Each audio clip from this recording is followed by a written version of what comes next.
Hello students.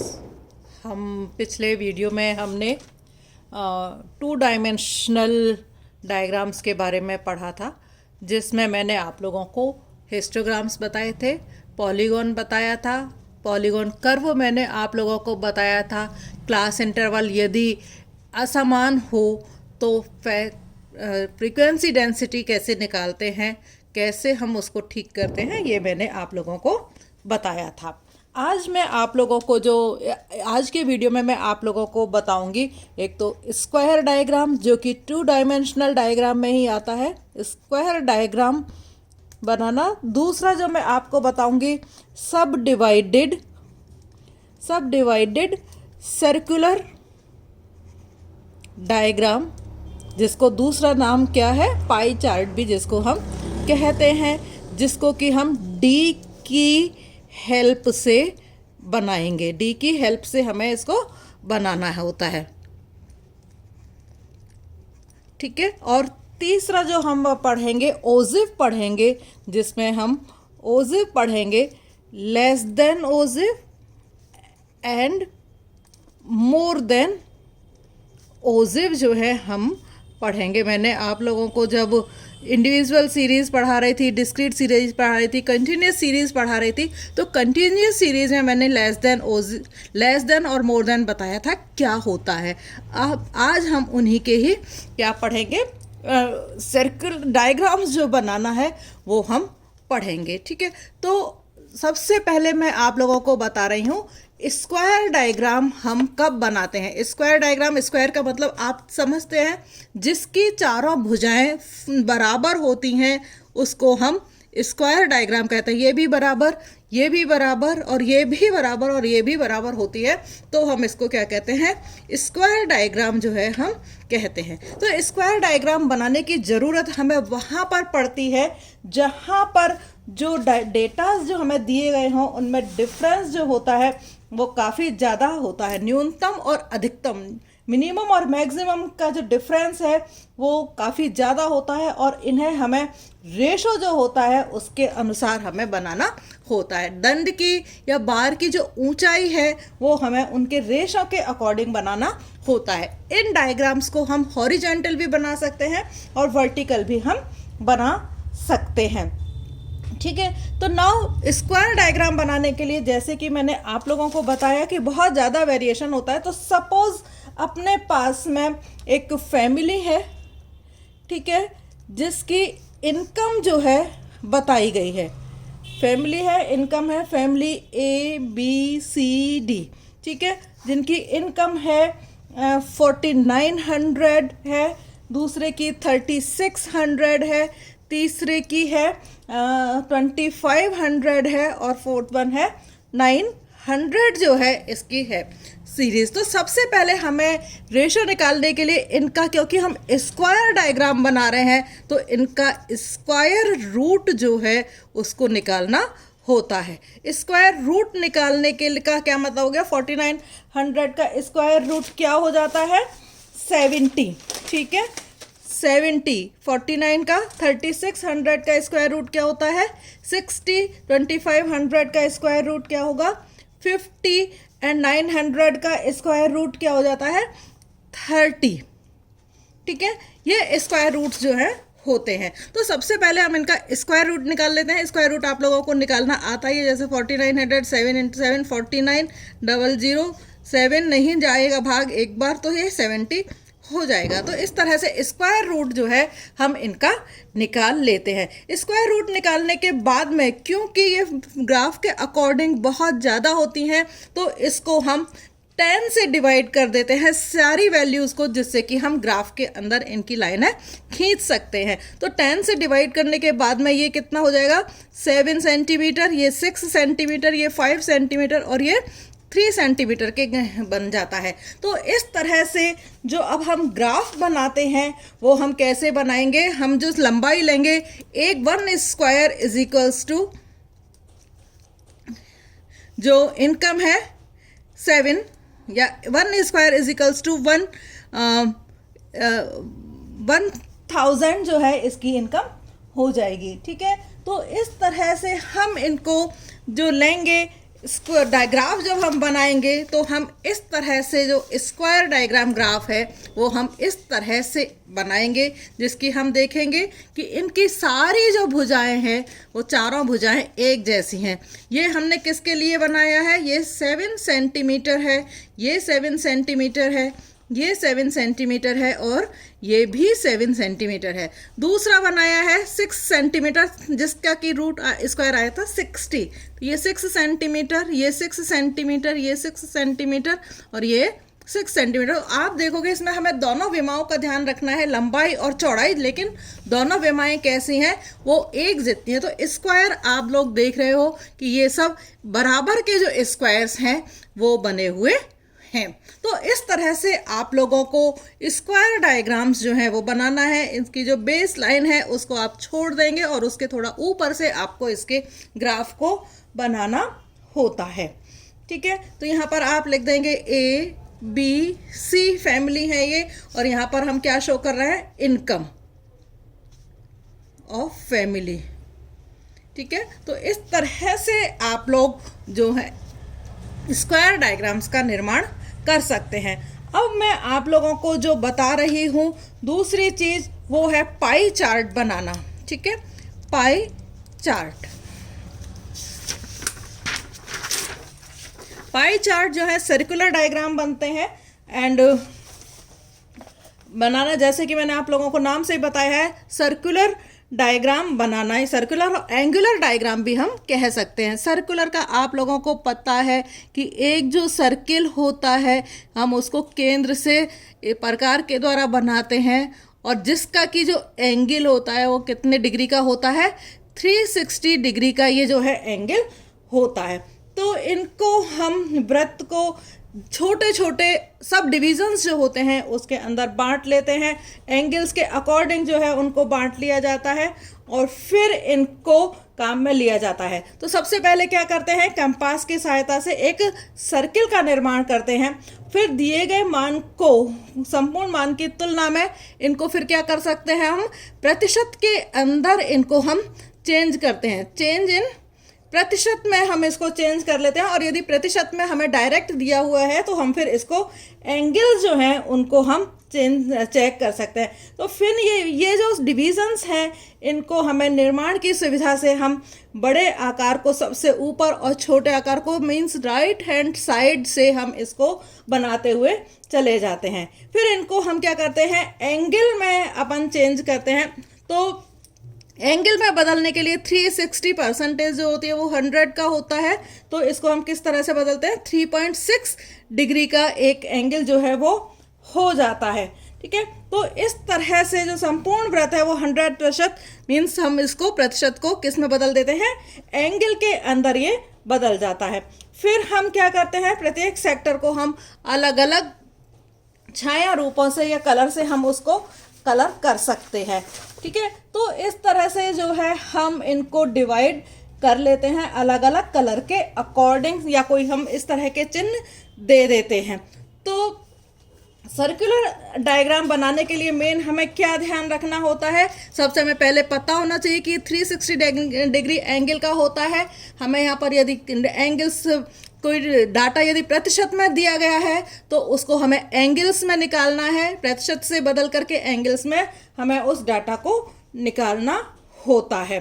ठीक है, suppose हमें दे रखा है 50%। ठीक है, 50% सपोज हमें दे रखा है, तो हम इसका एंगल कैसे निकालेंगे, 50 इंटू 3.6 एंगल हम ये निकाल सकते हैं। परसेंटेज हमने निकाल ली है तो 3.6 तो कितना हो जाएगा, 180 डिग्री। तो इस तरह से हम एंगल निकाल लेते हैं। ठीक है, नाउ फॉर एग्जांपल अब हम एक सवाल करते हैं। एक फैमिली है जिसमें ब्लड ग्रुप्स हैं ए बी और ओ। ये क्या दे रखे हैं, ब्लड ग्रुप्स जो हैं वो दे रखे हैं, और परसेंटेज जो है वो क्या दे रखी है, परसेंटेज दे रखी है 20, 40, 30 और 10 इसकी परसेंटेज दे रखी है। तो इसमें हम एंगल कैसे निकालेंगे, एंगल निकालने के लिए हम किसको क्या कर देंगे, 20 इंटू 3.6, 40 इंटू 3.6 प्रतिशत हमने निकाल रखा है कि 360 डिग्री का प्रतिशत क्या हो जाएगा, 3.6 से इसको मल्टीप्लाई कर देते हैं। इसी तरह से 30 इंटू 3.6, 10 इंटू 3.6, तो ये कितना हो जाएगा 36 डिग्री। ये कितना हो जाता है 108 डिग्री। ये कितना हो जाएगा 144 डिग्री। और ये कितना हो जाता है 72 डिग्री जो है ये हो जाता है।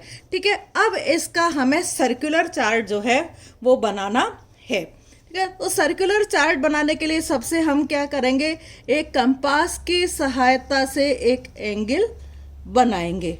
ठीक है, अब मैं तो हाथ से ही बना रही हूँ, आप लोगों को कंपास की सहायता से एक एंगल बनाना है और उसका जो सेंटर, त्रिज्या जो है कहते हैं जिसको, सेंटर ले लेना है। ठीक है, नाउ सेंटर लेने के बाद में सबसे पहले आप सबसे बड़ा जो साइज का एंगल है सपोज उसको बना लेते हैं।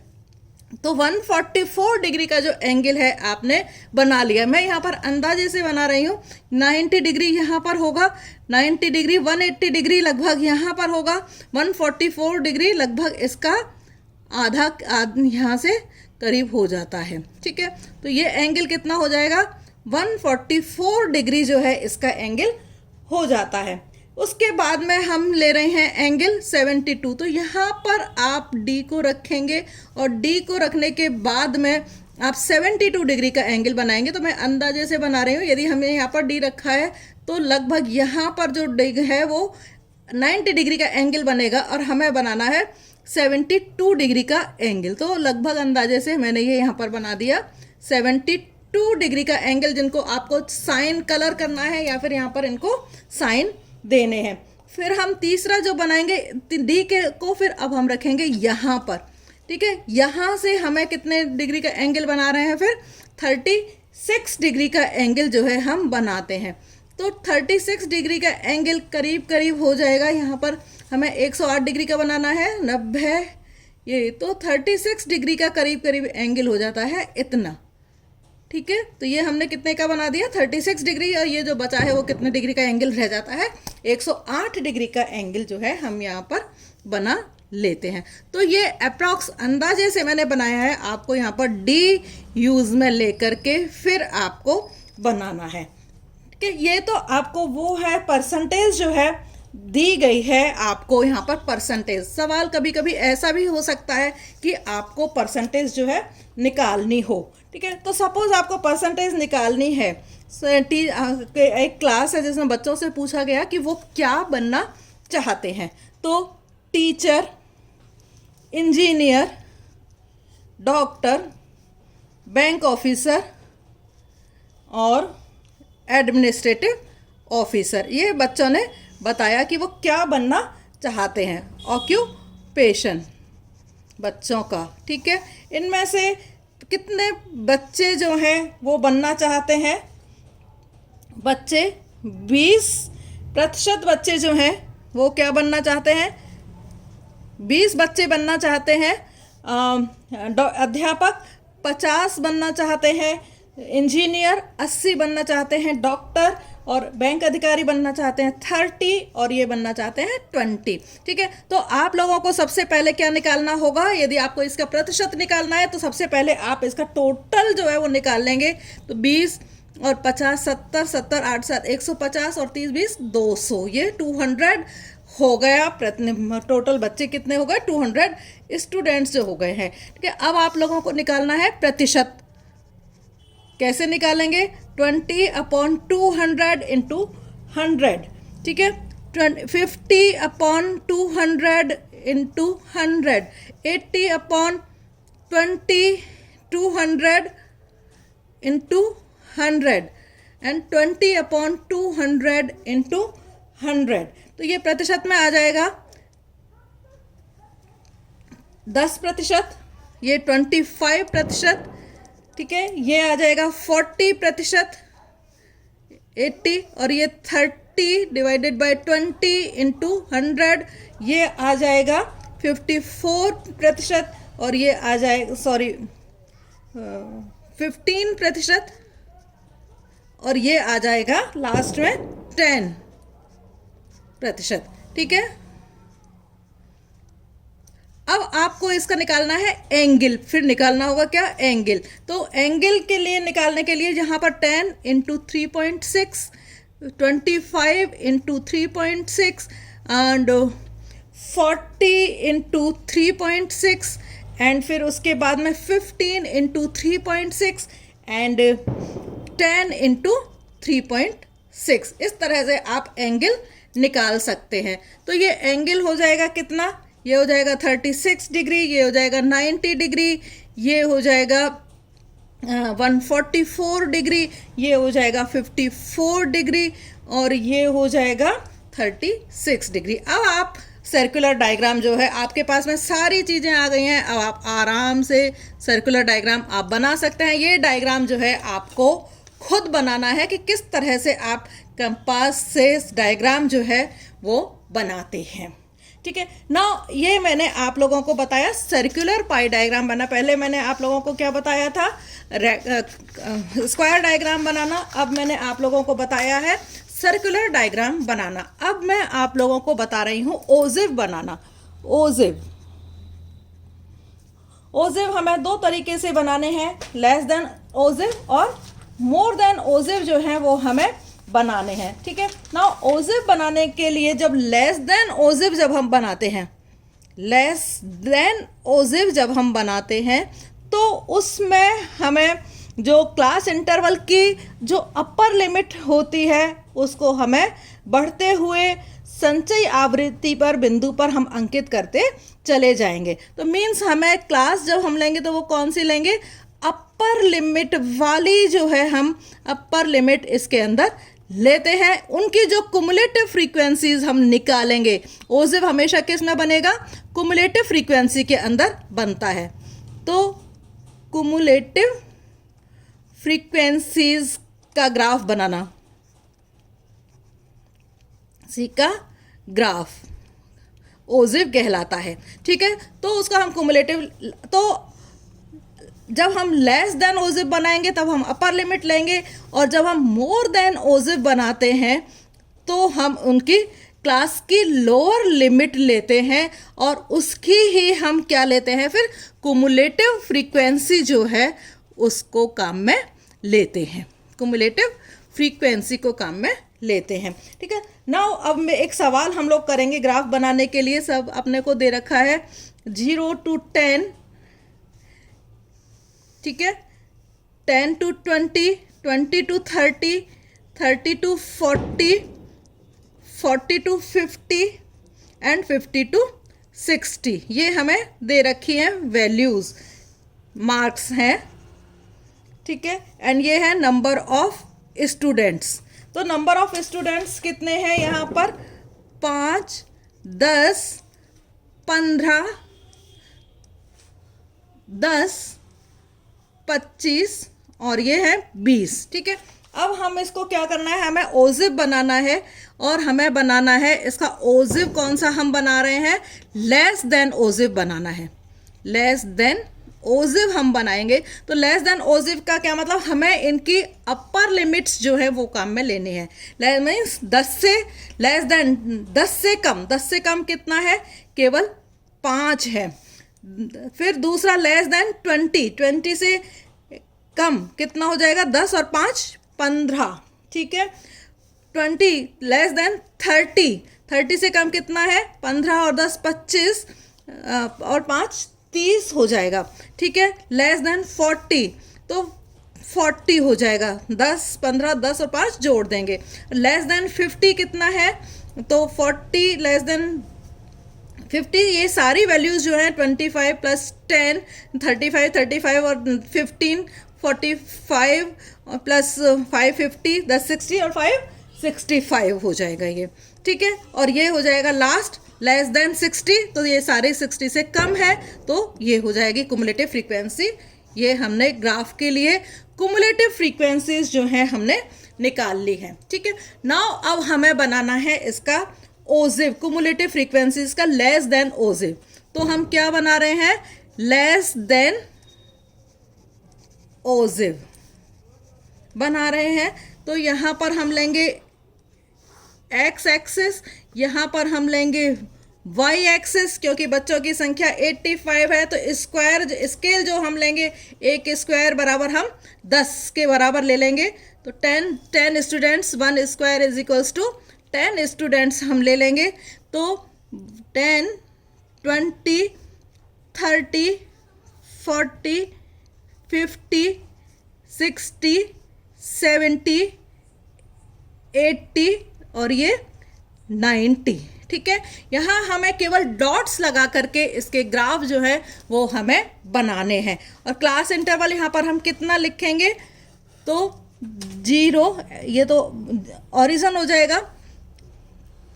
ठीक है, और ओरिजिन से ही हम 0 to 10, 20, 30, 40, 50 एंड 60, ये हम ग्राफ यहाँ पर ले लेंगे।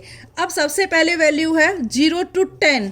0 to 10 कितनी है, हमने लेस मोर देन वैल्यूज लिए हैं तो 10 पर हम डॉट लगाएंगे। 10 पर कितना है, 5, तो 5 इसका आधा हो जाएगा, तो हमने यहाँ पर लगा दिया डॉट। दूसरा जो है 15, 10 to 20, 20 मोर लेस देन 20 कितना है, 15। तो 15 कहाँ पर हो जाएगा, हम 20 के सामने लाइन खींचेंगे और जो हो जाएगा करीब यहाँ पर। लेस देन 30, 30 पर कितना है, 30 यहाँ पर हो जाएगा 30। 40, लेस देन 40 कितना है, 40, तो 40 यहाँ हो जाएगा। लेस देन 65, लेस देन 50 कितना है, 65, तो हम यहाँ पर लेस देन 50, 60,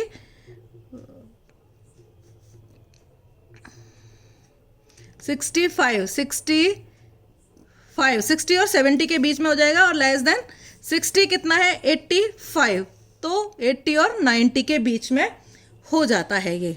ठीक है, तो इस तरह से हम इसको ग्राफ जो है इसको हम मिला देंगे डॉट्स को सबको, और इस तरह से जो ग्राफ है वो हमारा हमेशा लेस देन वाला ग्राफ जो है ऊपर की तरफ बढ़ते हुए क्रम में जाएगा। तो ये हमने बनाया है लेस देन ओजिव। इसी तरह से हम क्या बनाएंगे, मोर देन ओजिव जो है वो हम बनाएंगे। मोर देन ओजिव, ठीक है। मोर देन ओजिव के लिए जैसे हमने लेस देन ओजिव बनाया था वैसे ही मैं इसी डायग्राम में मैं आप लोगों को बता रही हूँ मोर देन ओजिव जो है आप कैसे बनाएंगे। मोर देन के लिए मैं दोबारा से सॉरी कर रही हूँ कि 0 to 10, 10 to 20 सेम सवाल ले रहा है, 20 to 30, 30 to 40, 40 to 50 and 50 to 60। ठीक है, मार्क्स है और ये क्या है, नंबर ऑफ स्टूडेंट्स कितना है, नंबर ऑफ स्टूडेंट्स 5 है, 10 है, 15 है, 10 है, 25 है और 20 है। अब आपको बनाना है इसका मोर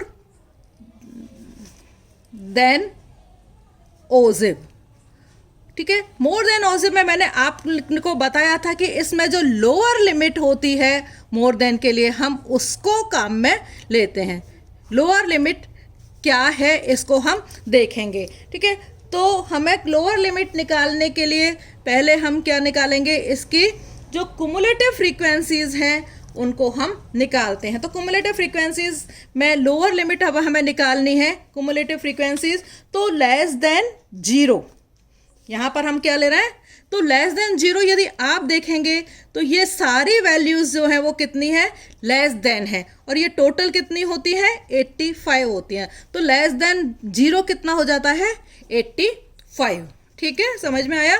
दूसरी जो वैल्यू है लेस देन 10, ठीक है, लेस देन 10 कौन कितना है, केवल एक वैल्यू है 5, बाकी सब कितने लेस देन, बाकी सब क्या है, ज़्यादा हैं, तो वो कितनी हो जाएंगी, 5 को हम माइनस कर देंगे या नीचे वाली वैल्यूज जो है उनको हम जोड़ते हुए चले जाएंगे, 85। इसी तरह से लेस देन मोर देन बोलना है, मोर देन 20, तो मोर देन 20 ये सब वैल्यूज़ हैं। ठीक है, 15, 10, 25, 20 ये सब मोर देन वैल्यूज़ हैं, तो इनको हम जोड़ देंगे तो ये कितनी हो जाएंगी, 70। 15 और 10 25, 25 और 25 50 और 20 70। तो ऐसे भी या तो हम ऊपर वाली जो फ्रीक्वेंसीज है उनको माइनस कर दें, या फिर जो नीचे वाली फ्रीक्वेंसीज हैं उनको हम जोड़ दें, एक ही बात होती है। लेस देन 30, तो लेस देन 30 यदि हम कहें 10, 25 और 20, 65, 65 हो जाता है, ठीक है। और यदि हम इसको 85 में से माइनस कर दें, ये वाली वैल्यूज़ को हम माइनस कर सकते हैं। 15 और 10 25, 15 और 10 25 और 5 30, तो 85 में से ये कर देंगे तो ये 65 आ जाता है, ठीक है। इसी तरह से लेस देन 40, 25 और 20 45 हो जाता है, और ये लेस देन 50 केवल एक वैल्यू रह जाती है 20, ठीक है। तो इस तरह से जो लेस देन है, ये मैंने बीच में थोड़ा गलत बोला था, आपको ध्यान रखना है। लेस देन में, सॉरी, मोर देन ओजिव में हमेशा लोअर लिमिट काम में लेनी है। मोर देन ओजिव के अंदर तो लोअर लिमिट काम में लेनी है, मीन्स 0 से कम, 10 से कम, 20 से कम, 30 से कम, 40 से कम, 50 से कम, तो 0 से कम सारी वैल्यूज हो जाती हैं। अब आपको बनाना है इसका ओजिव जो है वो बनाना है, ठीक है। सेम वैसे ही बनाना है। एक्स एक्सिस, वाई एक्सिस 0, 10, 20, 30, 40, 50, 60 और 70। हालांकि हमें ज़रूरत नहीं है, ये स्केल जो हम लेंगे 1 square is equals to 10। Students हम स्केल लेंगे 10, 20, 30, 40, 50, 60, 70, 80, 90, ठीक है। तो लेस देन जो सारे हैं, 0 पर आपने कितना लिखा है 85, तो 85 कहाँ पर हो जाएगा, यहाँ पर।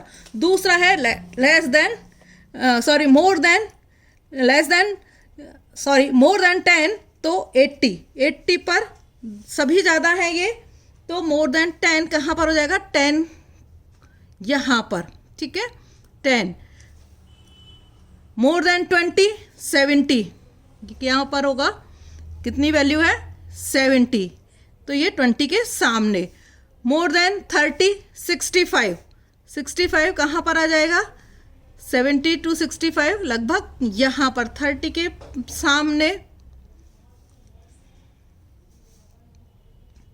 65, ठीक है। और उसके बाद में लेस देन 40, 45, लेस देन 40 कितना है 45, 50 और 40 के बीच में, और लेस देन 50 कितना है 20, 50, 20 के बीच में ये कितनी वैल्यू है 20, यहाँ पर आ जाएगा। तो इस तरह से ये जो ग्राफ है वो कैसे बनता है, मोर देन का ग्राफ नीचे जाते हुए क्रम में बनता है। इसको हम क्या कहते हैं, मोर देन ओजिव जो है इसको हम बोलते हैं। तो ये यहाँ पर क्या है, मार्क्स हैं, यहाँ पर नंबर ऑफ स्टूडेंट्स हैं, ठीक है। कुमुलेटिव है, ये फ्रीक्वेंसीज हमने ली हैं। कैसी फ्रीक्वेंसीज हमने ली हैं, यहाँ पर कुमुलेटिव फ्रीक्वेंसीज जो है उसका हमने यहाँ पर ग्राफ बनाया है। यहाँ पर ये क्या है, कुमुलेटिव फ्रीक्वेंसी जो है वो हमने यहाँ पर काम में ली है, ठीक है।